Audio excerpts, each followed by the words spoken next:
감동적인 찬양으로 은혜를 나눠주셔서 감사드립니다. 제가 태교원 교회의 전통을 익히 알고 왔습니다. 저녁 예배는 짧게, 내일 안식일 예배는 짧지 않게, 그러나 시간에 맞춰서, 이것이 태교원 교회의 전통이라고 알고 있는데 제가 잘못 알고 왔습니까? 맞습니까? 가급적 짧게 하도록 하겠습니다. 제가 공릉제일교회에서 목회할 때에 100명이 채 안 되는 그러한 교인들이었습니다. 그때 제 마음 가운데 인간적인 소망이 하나 있었는데, 그것은 100명이 넘는 교회에서 목회해보는 것이 제 소망이었는데 그 꿈을 이루지 못했습니다. 그렇게 부족하고 연약한 제가 태교원 교회에서 이렇게 말씀을 함께 나눌 수 있는 것은 아마도 오경학 목사님의 목회 동기이기 때문에 가능하지 않나 생각해 봅니다. 이 안식일에 하나님의 말씀을 통해서 함께 귀한 은혜를 나누기를 바랍니다. 화면을 좀 바꿔주시면 좋겠습니다. 오늘 말씀을 나눌 제목은 근본적인 변화라고 하는 것입니다.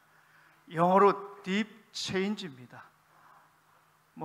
미국 교회도 아닌데 왜 굳이 영어를 쓰는가라고 혹여 생각하시는 분도 계실지 모르겠습니다만, 이 단어가 주는 의미가 매우 제게는 큰 이 마음에 감동적으로 밀려왔기 때문에 이번 38회기 소조원 앞에 3년의 회기를 시작하면서 소조원 합회의 핵심 가치, 사업 방향을 바로 딥 체인지라고 하는 이 제목을 갖게 되었습니다.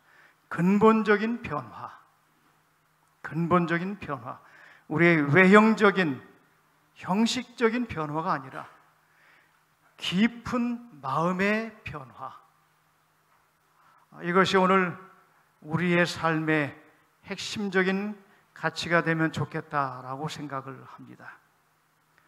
철학자 사르트르는 말하기를, 사람이 태어나서 죽는다라고 하는 이것이 인생인데, B에서 시작해서 D로 끝나는 것이 인생이다라고 말했습니다. 영어 B에서 시작해서 D로 끝나는 것이 인생이다. 영어 해석하면 그대로입니다. B는 벌써 태어나다고 하는 뜻이죠. D는 death, 죽는다고 하는 뜻입니다. 태어나서 죽는 것, 영어 알파벳 A, B, C, D에서 B로 시작해서 D로 끝나는 것이 인생이다라고 말합니다. 그러면 B와 D 사이의 영어 알파벳은 뭡니까? C입니다. B로 시작하여 D로 끝나는 그 인생의 전부라 할 수 있는 그 C는 바로 초이스라고 하는 것입니다. 선택. 어떤 면에서 인생은 선택이다라고 생각이 되어집니다. 내가 무엇을 먹든지, 무엇을 마시든지, 무엇을 하든지 다 뭐 해야 돼요? 내가 선택하는 것입니다. 내가 누구를 만나서 결혼하든지, 내 직업을 어떠한 것을 갖든지, 중학교에는 어느 학교에, 고등학교는 또 어느 학교, 대학은 어떠한 전공을 모두 다 선택이라고 하는 것입니다. 그래서 인생을 한마디로 요약한다고 하면 선택이다라고 말할 수 있다고 생각이 됩니다. 그런데 중요한 사실은 B로 시작해서 D로 끝나는 것이 인생인데, 그 B와 D는 인간의 선택과는 관계가 없다고 하는 것입니다. 내가 태어나는 것, 내가 죽는 것, 이것은 운명인 것입니다. 나의 선택과 상관없는 일이라고 하는 것입니다. 그러면 여러분의 인생에 있어서 이 선택의 중심은 무엇입니까? 저는 얼마 전 불현듯 침대에서 누워 잠을 청하는데 잠이 오질 않아요. 아, 내가 벌써 60이 넘었구나. 어르신들 앞에서 대단히 죄송하지만 양해해 주시기 바랍니다. 내가 벌써 60이 넘었구나. 나는 매우 젊은 줄 알았는데, 이렇게 이쪽에 앉아있는 세대로 생각했는데 이쯤 세대에 와 있다고 여겨지는 것입니다. 지금 제 나이 63입니다. 그런데 그날 밤에 잠이 오질 않는 겁니다. 내가 이룬 것이 무엇이 있는가? 내가 그리스도인으로서 어떻게 살아왔는가? 내 인생의 중심이 무엇이었는가? 라고 생각해 볼 때에 제 인생의 선택의 중심에 저의 자신이었다고 하는 사실을 깨닫게 되었습니다. 그래서 화를 내는 것도 내 욕심 때문에, 어딜 가는 것도, 무엇을 하는 것도, 학교에 들어가는 것도, 심지어는 그 모든 선택에 있어서 나를 위하여 선택해 왔다고 하는 사실에 제가 뼈저리게 회개하였습니다. 우리의 선택의 중심, 인생의 중심은 내가 아니라 누가 되어야 합니까? 바로 크라이스트, 예수 그리스도입니다. 내 인생의 중심이 예수님이 되어야 하는데, 그동안 제 삶을 돌아보니 예수님이 아니라 제 자신이었다고 하는 것입니다. 그래서 우리 인생의 삶의 중심이 내가 아닌 예수 그리스도께로 옮겨지는 변화, 이것이 바로 딥 체인지, 근원적인 변화라고 하는 것입니다. 고린도전서 10장 31절에 말씀하기를 너희가 먹든지 마시든지 무엇을 하든지 다 하나님의 영광을 위하여 하라. 그동안 제 인생의 모든 선택, 모든 삶의 중심에 제 자신이 있었는데, 여기 하나님의 말씀은 나의 영광이 아니라 하나님의 영광을 위하여 살라고 그렇게 말씀하셨습니다. 그러면 우리가 어떻게 하나님의 영광을 위하여 살까? 하나님의 영광은 과연 무엇일까? 어떻게 사는 것이 하나님의 영광을 경험하는 삶일까? 오늘 그러한 문제에 대해서 짧게 살펴보기 원합니다. 성경 요한복음 2장에 보면, 좀 길지만 제가 읽도록 하겠습니다. 우리가 너무나도 잘 아는 가나의 혼인잔치에서 있었던 기적의 이야기입니다. 사흘 되던 날에 갈릴리 가나의 혼인이 있어 예수의 어머니도 거기 계시고 예수와 그 제자들도 혼인의 청함을 받았더니 포도주가 모자란지라. 예수의 어머니가 예수에게 이르되 저희에게 포도주가 없다 하니 예수께서 가라사대 여자여 나와 무슨 상관이 있나이까? 내 때가 아직 이르지 못하였나이다. 그 어머니가 하인들에게 이르되 너에게 무슨 말씀을 하시든지 그대로 하라 하니라. 거기 유대인의 결례를 따라 두세 통 드는 돌 항아리 6이 놓여 있는지라. 예수께서 저희에게 이르시되 항아리에 물을 채우라 하신즉 아구까지 채우니 이제는 떠서 연회장에게 갖다 주라 하시매 갖다 주었더니 연회장은 물로 된 포도주를 맛보고 어디서 났는지 알지 못하되 물 떠온 하인들은 알더라. 연회장이 신랑을 불러 말하되 사람마다 먼저 좋은 포도주를 내고 취한 후에 낮은 것을 내거늘 그대는 지금까지 좋은 포도주를 두었도다 하니라. 예수께서 이 처음 표적을 갈릴리 가나에서 행하여 그 영광을 나타내심에 제자들이 그를 믿으니라. 여기 이 말씀 끝부분에 예수께서 이 처음 표적을 갈릴리 가나에서 행하여 그 영광을 나타내심에 제자들이 그를 믿으니라 그랬어요. 여러분, 예수님께서 행하신 이 첫 이적, 물을 포도즙으로 변화시키는 이 첫 이적을 통해서 무엇을 나타내셨다고 기록되어 있어요? 그 영광을 나타내심에. 자, 이 첫 번째 물을 포도즙으로 변화시키는 이적, 대단한 이적입니까? 그저 일반적인 이적입니까? 적어도 예수님에게 있어서 별거 아니에요. 모세가 애굽에서 하나님의 백성들을 이끌어낼 때에 심지어는 하나님을 믿지 아니하는 박수와 술객도 또 뭐 했어요? 뭐 했어요? 뱀도 만들어내고 온갖 이적을 다 행했습니다. 예수님에게는 물을 포도즙으로 변화시키는 이적은 그저 대단한 이적이 아니에요. 별거 아닌 이적입니다. 그런데 왜 예수님께서 첫 이적으로 물을 포도즙으로 변화시키는 기적을 행하셨을까요? 여기에는 예수님의 의도된 목적이 있습니다. 큰 관심 받는 이적도 아닙니다. 예수님은 죽은 자도 살리시는 분이었어요. 물 위에도 걷게 하신 분입니다. 그런 예수님께서 물을 포도즙으로 변화시키는 이 첫 이적, 그래서 영광은 예수님을 만난 사람의 마음속에 깊은 곳에서 시작되는 경험이 영광이라고 하는 것입니다.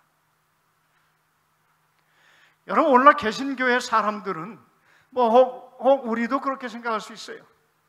하나님의 영광 하면은 거창한 것으로 여깁니다. 제가 옛날에 대학 다닐 때 친구가 침례교회 다니던 친구가 있는데 그 가족이, 형은 장로교회 목사고 대단히 신앙적으로 뜨거운 집안입니다. 근데 그 동생들이 틈만 나면 기도원에 갑니다. 가서 입신했다고 자랑합니다. 입신은 기도하다가 막 방방 뜨면서 바닥을 치면서 이만큼씩 막 덜썩덜썩 막 뜬다고 하는 그러한 경험들 말하고 막 까무러치고, 그리고 방언하고, 마치 하나님의 놀라운 영광을 경험하는 것이 이러한 거대한 거창한 것이 영광으로 오해할 수도 있다고 하는 것입니다. 그러나 진정한 영광은 예수님을 만난 사람의 마음속 깊은 곳에서 시작되는 경험이 하나님의 영광이라고 하는 것입니다. 우리가 어떻게 하면 이러한 하나님의 영광을 경험할 수 있을까? 첫 번째, 포도주가 떨어져도 하나님의 영광을 경험할 수 있다고 하는 것입니다. 자, 여기서 우리가 잘 아는 것처럼 이제 혼인잔치에서 포도주가 다 떨어졌어요. 자, 그러면 이제 예수님께서 포도주가 다 떨어져 갈 즈음에 예수님의 모친 마리아가 예수님에게 포도주가 다 떨어져 가는데 뭔가 대책을 세워야 하지 않겠느냐라고 제안했을 때 예수님이 뭐라고 말씀하셨어요? 아직은 내 때가 이르지 않았다라고 말씀하셨어요. 그러면 그 예수님이 기다렸던 그 때는 포도주가 뭐 할 때입니까? 포도주가 뭐 할 때예요? 바닥날 때를 기다리셨던 것입니다. 그러면 왜 예수님께서 이 포도주가 떨어질 때까지 기다리셨을까? 이 의미는 우리에게 무엇일까? 모든 인생에 있어서 포도주가 떨어지는 날이 반드시 온다고 하는 것입니다. 우리 인생에 있어서도 이러한 포도주가 떨어지는 날이 온다고 하는 것입니다. 건강에 관한 문제, 돈 때문에, 명예나 성공 때문에, 가족 때문에, 내 지글지글 속 썩이는 자식 때문에, 아니면 내 남편 때문에, 내 아내 때문에, 내 어떠한 고번의 갈등 때문에 등등의 여러 가지 이 가족의 문제로 인하여 뭐 할 때가 와요. 낙심하고 좌절하고 바닥으로 내려갈 때가 반드시 온다고 하는 것입니다. 예전에 제가 오래전 서울위생병원 구장례식장에 있었을 때에 한 교회 장로님, 정말 건장하고 주먹이 제 2배 정도 되는 그 장로님, 누가 봐도 건강했던 장로님이 그냥 건강검진 받으러 갔다가 위암 말기로 진단받고 갑자기 3개월 만에 돌아가셨을 때였습니다. 그 교회 담임 목사님이 저를 보더니, 제가 합회 보건부장할 때인데 제 멱살을 붙잡고 흔들면서 도대체 어떻게 이런 일이 일어날 수 있느냐라고 합니다. 도대체 어떻게 이런 일이 일어날 수 있느냐라고 말해요. 제게는 답이 없었습니다. 그러한 일들이 내게도 일어날 수 있다고 하는 것입니다. 영적인 결핍도 마찬가지입니다. 이러한 것들이 어느 날 갑자기 찾아온다고 하는 것입니다. 그래서 우리 인생에 찾아오는 우리 스스로 해결할 수 없는 문제의 표상이 바로 이 가나의 혼인잔치의 기적이라고 하는 것입니다. 여기에서 포도주가 모자랐을 때, 그때는 바로 하나님의 영광을 경험할 수 있는 절호의 찬스라고 하는 것입니다. 왜냐하면 그 문제를 해결하심으로 예수님의 영광을 나타내셨기 때문입니다. 만일에 포도주가 떨어지지 아니하였다고 하면 이러한 기적은 일어나지 않았을 것이고, 여기 기록에 의한 것처럼 그 영광이 드러나지도 않았을 것입니다. 포도주가 바닥이 났을 때에 하나님의 영광이 드러난 것처럼 오늘 우리가 위기에 직면하게 될 때 바로 그 순간 우리가 하나님의 영광을 경험할 수 있게 된다고 하는 것입니다. 왜냐하면 인간의 궁지는 하나님의 기회이기 때문입니다. 우리가 잘 아는 것처럼 다윗과 골리앗의 싸움입니다. 여러분, 우리가 인생을 살다 보면 우리 앞에 거대한 골리앗과 같은 수많은 인생의 문제들에 직면할 때가 너무나도 많습니다. 여러분들은 지금 어떠한 인생의 문제를 안고 있습니까? 혹은 지금 평안하다고 하면은 언제 닥칠지 모를 골리앗과 같은 도무지 해결할 수 없어 보이는 그러한 이 문제들이 우리 앞에 놓일 때가 종종 있게 된다고 하는 것입니다. 그때마다 여러분은 어떻게 대처하십니까? 저는 다윗과 골리앗의 이야기를 들을 때마다, 읽을 때마다 정말 감동의 감동을 경험하게 됩니다. 여러분 한번 상상해 보시기 바랍니다. 이 기골이 장대한 이 거인 앞에 선 작은 소년, 누가 봐도 게임 끝입니다. 이 문제는 내가 안고 있을 때에 도무지 해결할 수 없는 것처럼 보입니다. 이제 끝났다라고 생각합니다. 그런데 다윗은 굴하지 아니하고 그가 평소에 사용하던 돌팔매를 호주머니에 꺼내서 돌리기 시작합니다. 서서히 그 작은 손으로 돌리기 시작합니다. 씩 하면서 이게 어떻게 했어요? 쫙 날아가면서 골리앗의 이마에 정통으로 딱 하는 순간에 거대한 골리앗이 쿵 하고 쓰러졌어요. 어떻게 이겼을까요? 무엇이 이겼을까요? 다윗에게 있어서 골리앗은, 이 거대한 장수 앞에 선 다윗은 그러한 골리앗을 바라보지 아니하고 골리앗을 무너뜨리는 여호와 하나님을 바라보았다고 하는 것입니다.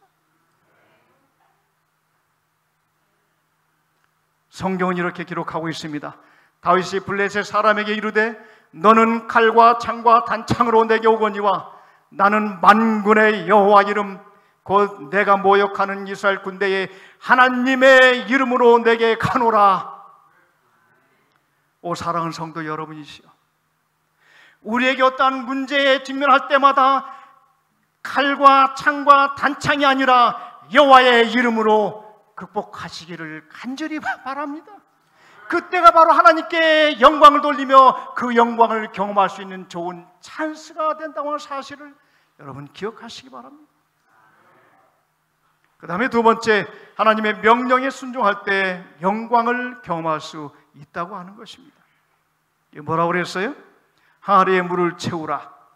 이제는 떠서 연회장에게 갖다 주라. 참 흥미롭지 않습니까? 물을 채우라고 그랬어요.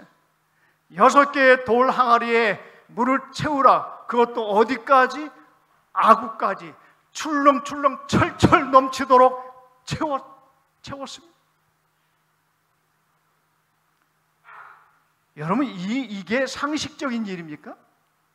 여러분, 잔치집에서 포도주가 떨어져서 갖다 뭐로 채워야 돼요? 뭐로 채워야 돼요? 포도주로 채워야죠. 근데 예수님이 뭐로 채우라고 그랬어요? 물로 채우래요. 세상, 이게 상식적입니까? 이게 경험적이에요? 이게 과학적입니까?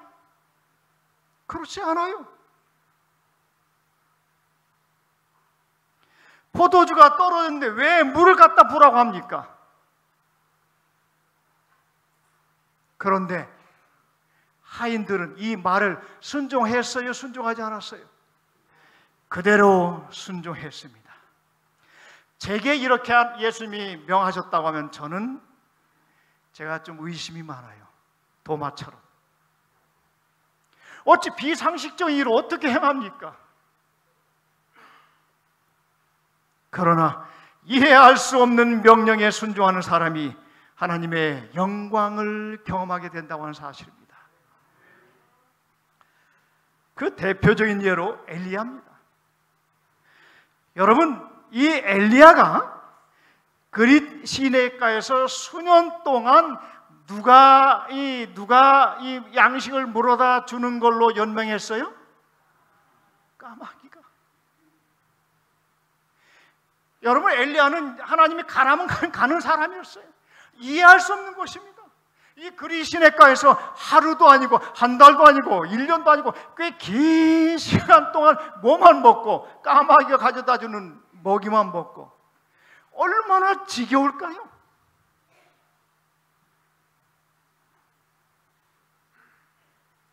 잠을 제대로 잘 수 있었겠습니까? 먹는 걸 제대로 먹을 수 있었겠습니까? 어디 마실 갈 수 있었겠습니까? 입이 근질근질하고 손이 근질근질하고 발이 근질근질할 텐데 그냥 거기 있는 것이 왜? 하나님이 거기 있으라고 하니까. 그리고 한술 더 떠서 하나님은 그러한 엘리야에게 또 어디로 가라고 그래요? 사르밧 과부가 살고 있는 시돈 지방으로 가라는 것입니다. 여러분, 시돈 지방이 어디냐면 아합 왕의 이 아내 이세벨의 고향입니다. 그런데 이 당시에 이 엘리야는 아합 왕이 죽이기 위하여 그걸 뭐라고 그래요? 옛날에 방을 써서 붙이는데 하여튼 이 사람 잡아들이면 상금을 걸고 이 엘리야를 이제 집에 내린 사람이었어요. 그래서 이 엘리야는 아합의 이 눈을 피해서 숨어 다니는 사람이었는데 하필이면 하나님이 어디로 가라고 그래요? 아합 왕의 그 악한 아합 왕의 더 악한 이세벨의 고향 시돈으로 가라는 것입니다. 여러분 같으면 가겠어요? 제정신이 아니고는 호랑이 굴로 제 발로 들어갈 수 없는 것입니다. 그런데 거기로 가래요. 엘리야는 두말하지 않고 거기에 갔습니다. 재밌는 사실은 엘리야가 거기서 뭐만 먹고 살았어요? 뭐만 먹고 살았어요? 빵만 먹고 살았지 않습니까? 사르밧 과부가 빵이 똑똑 몇 개 안 남았는데 기름 몇 방울 하고, 근데 날마다 빵을 만들어도 또 만들어줘 또 만들어줘, 기름도 부어도 끝난 것 같은데 또 나오고 또 나오고, 이러한 기적이 일어난 곳이 바로 사르밧 과부의 집 아닙니까? 3년 동안이나 그렇게 지냈어요. 여러분 한번 생각해 보시기 바랍니다. 집에 수명 떨어진 사람이 외출 마음대로 할 수 있어요? 못해요.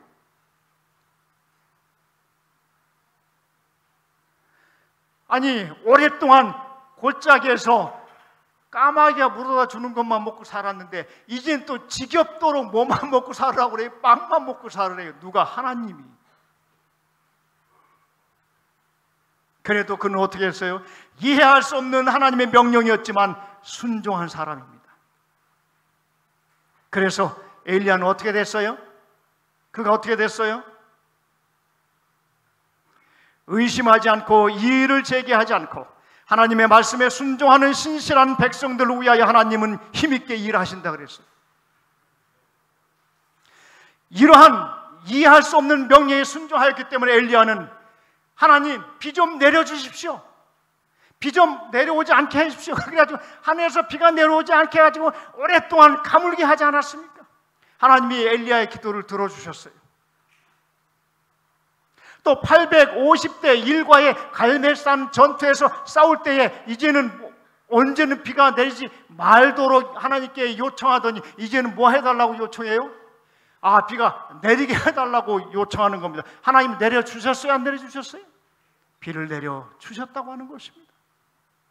이처럼 이해할 수 없는 하나님의 명령에 순종할 때 놀라운 하나님의 영광을 엘리야처럼 경험할 수 있게 된다고 하는 것입니다.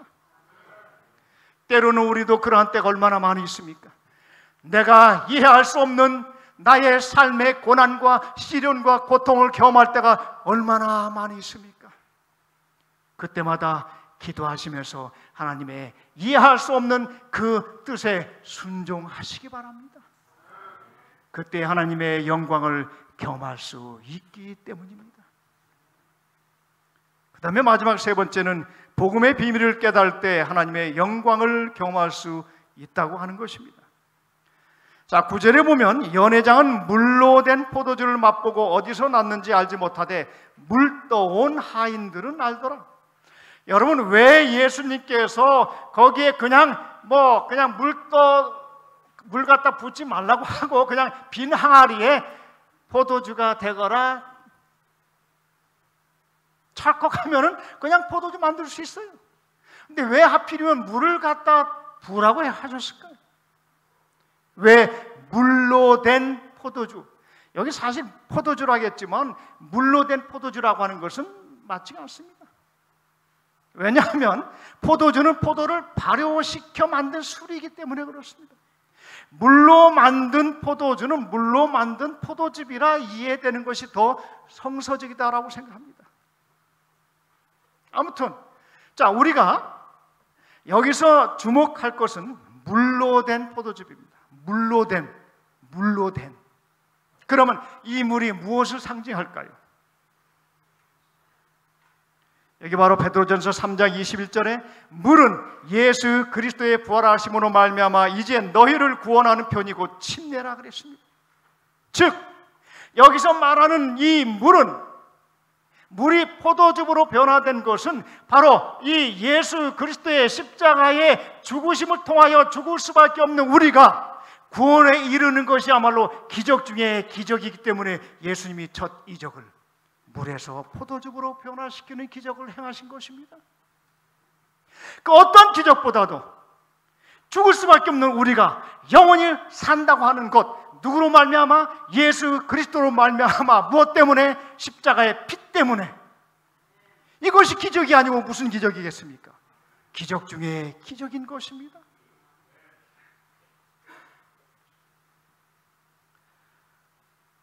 원주의 한 산부인과 병원에서 저희 재림교회 장로님이 운영하시는 한 병원에서 어느 날 한 산모가 아이를 출산하기 위하여 두 어머니와 동행하여 그 병원에 입원하게 되었습니다. 드디어 이제 이 아이가 낳을 시간이 돼서 그 어머니 둘은 밖에서 초조하게 기다리고 있었어요. 예정된 시간이 지났는데 1시간이 지나도 2시간이 지나도 이 아이가 태어났다고 하는 소식이 들리지 않는 것입니다. 이 두 어머니가 초조해지기 시작해요. 이 두 어머니는 누구와 누굴까요? 친정 엄마와 시어머니. 한참을 기다리는데 드디어 의사가 나왔어요. 근데 그 의사의 얼굴이 밝지가 않습니다. 아차, 뭔 일 터졌구나. 드디어 의사가 어두운 표정으로 그분들에게 말합니다.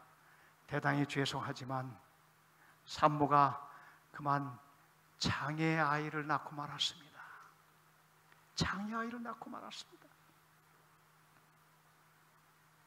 그때 한 어머니가 묻습니다. 누구의 잘못입니까? 또 다른 어머니가 묻습니다. 산모는 괜찮습니까? 누가 친정엄마일까요? 뻔한 소리 묻죠? 누가 친정엄마일까? 여러분, 친정 뭐 다 그런 게 아니에요. 오해하지 마시기 바랍니다.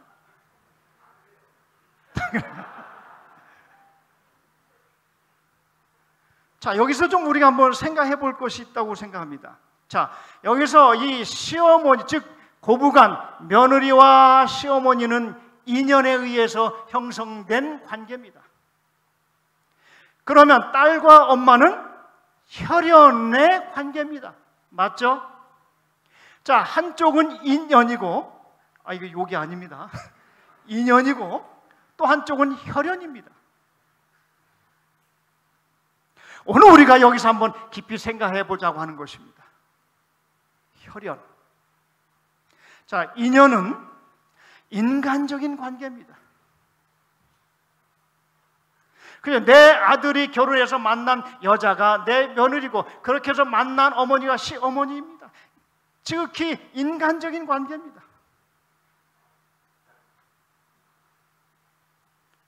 혈연은 대속적인 관계입니다. 대신 죽을 수 있는 관계라고 하는 것입니다. 여러분, 딸이 위기에 처했을 때, 다 죽어갈 때 그거 바라볼 수 있는 정상적인 어머니가 있겠어요? 그렇지 않습니다. 그래서 이 딸을 위해서라면 차라리 내가 죽는 것이 나아요. 그것이 무슨 관계예요? 대속적인 관계인 것입니다. 바로 예수 그리스도와 우리가 대속적인 관계라고 하는 것입니다. 그래서 우리는 혈연의 관계입니다. 예수 그리스도와 나는 무슨 관계예요? 혈연의 관계입니다. 대속적인 관계입니다. 그래서 딸을 죽는 꼴을 보지 못해서 예수님께서 하늘의 보좌를 버리시고 이 땅에 내려오셔서 나 대신 죽지 않으셨습니까? 우리는 주님과 혈연 관계입니다. 이 안에서 한 형제된 우리는 다 모두 어떤 관계예요? 그래서 혈연 관계, 대속적인 관계인 것입니다. 저 이제 한 이야기를 하고 마치려고 합니다. 미국의 덴버라고 하는 작은 도시에 잔이라고 하는 한 목수가 있었어요. 이 사람은 평소에 이 클래식 음악을 좋아하기 때문에 라디오를 틀어놓고 늘 클래식 음악을 듣는 걸 좋아했습니다. 어느 날이었어요. 그가 대패질을 열심히 하고 톱질하면서 주문량이 밀려서 서둘러서 일에 몰두하고 있었습니다. 그런데 한순간 음악이 중단하더니 긴급 안내방송이 나오는 것입니다. 어떠한 이 마을에 작은 한 병원이 있는데 거기에 한 아이가 교통사고 당해서 지금 너무나 많은 피를 흘려서 죽어가고 있기 때문에 이러한 피를 가진 사람은 지금 빨리 이 병원에 와서 좀 헌혈을 요청하는 그러한 안내방송이 흘러나오고 있었습니다. 잔이 스쳐 지나가는 소리로 들었는데 자기도 그만한 나이대의 아이가 있어요. 뭐 다른 사람이 가겠지. 쌓인 일감을 보면서 그 일을 계속했습니다. 근데 이 안내방송이 끊임없이 음악이 중단되고 나오고 또 중단되고 나오고 또 중단되고 나오는 것입니다. 잔의 마음이 부담감을 갖기 시작합니다. 혹시 내가 아는 동네 아이 아닐까? 나도 저만한 아들이 있는데 안 되겠다. 아마 사람들이 많이 안 가는 모양이다. 나라도 가서 도와주자 하고 자전거를 타고 그 안내방송에 나온 병원으로 황급히 달려갔어요. 드디어 응급실로 들어갔습니다. 저 한쪽 구석에 의사와 간호사가 분지 왔다 갔다 합니다. 시간이 없어요.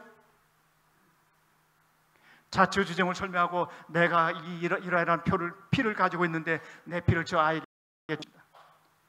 의사는 서둘러 그 옆에 누우라고 하고 바로 급하기 때문에 그 아들에게 피를 수혈하기 시작했어요.